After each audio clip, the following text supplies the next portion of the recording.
Habt ihr schon mal Apfelmus selber gemacht? Nein? Dann zeige ich euch heute, wie man es macht. Alles, was ihr dafür braucht, sind ein paar Äpfel.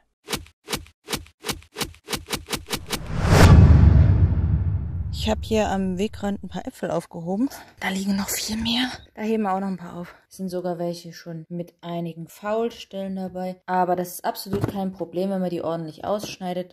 Kann man daraus immer noch super Apfelmus machen. Dafür sind Kornäpfel wirklich sehr gut geeignet. Und deswegen fangen wir jetzt gleich an mit Waschen und Schneiden.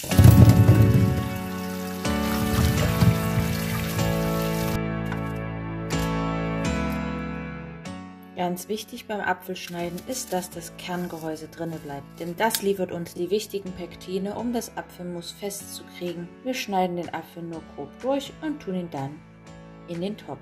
Beim Ausschneiden sollte man aber trotzdem großzügig sein. Blüte und Stiel müssen aber raus.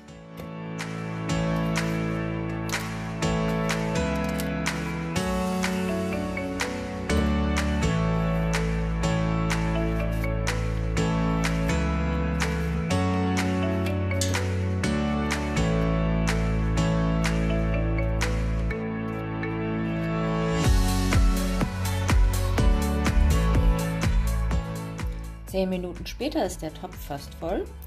Da kommt jetzt Wasser rein. Das Wasser sollte die Äpfel leicht bedecken, aber die schwimmen natürlich oben. Und Zucker. Auf diese Menge Äpfel reichen ein paar Esslöffel. Wer möchte, kann natürlich jetzt gerne noch Gewürze hinzutun, wie zum Beispiel Nelken oder Zimtstangen.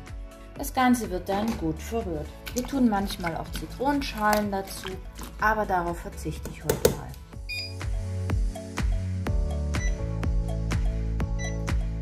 Die Äpfel müssen jetzt etwa 15 Minuten kochen, bis sie weich sind.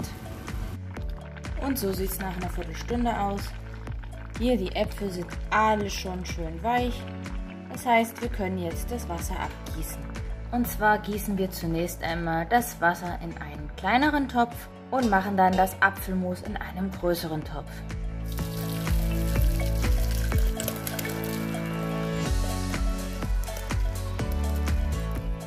Das sind unsere gekochten Äpfel und hier unten drinne ist jetzt das Wasser, was wir zum Kochen verwendet haben. Das ist eigentlich richtig guter Apfelsaft. Und jetzt bereiten wir das Apfelmus zu. Dafür braucht man eigentlich nur einen hohen Topf, ein handelsübliches Küchensieb und einen Löffel. Damit drückt man die Äpfel durch das Sieb.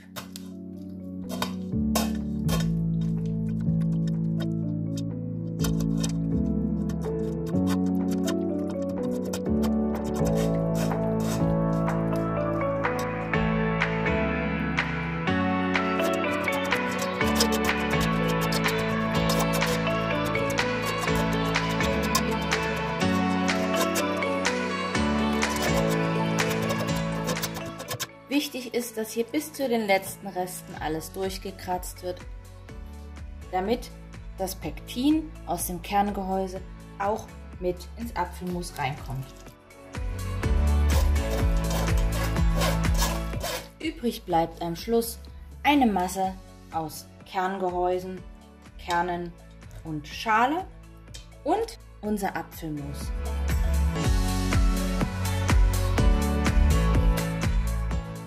Und dann wird das Sieb abgekratzt, damit das restliche Apfelmus auch noch in den Topf kommt.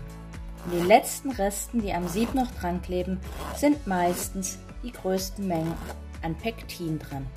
Das ist wichtig, damit das Apfelmus nicht so flüssig bleibt. Jetzt ist es richtig schön dickflüssig und es wird beim Abkühlen sogar noch etwas dickflüssiger.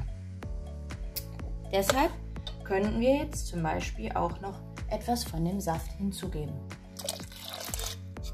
Und fertig ist das Apfelmus.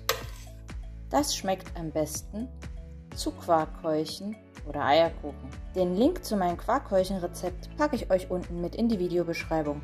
Wenn euch das Video gefallen hat, dann lasst gerne einen Daumen hoch da oder ein Abo, um keine weiteren Videos mehr zu verpassen. Und damit sage ich Ciao! Bis zum nächsten Video.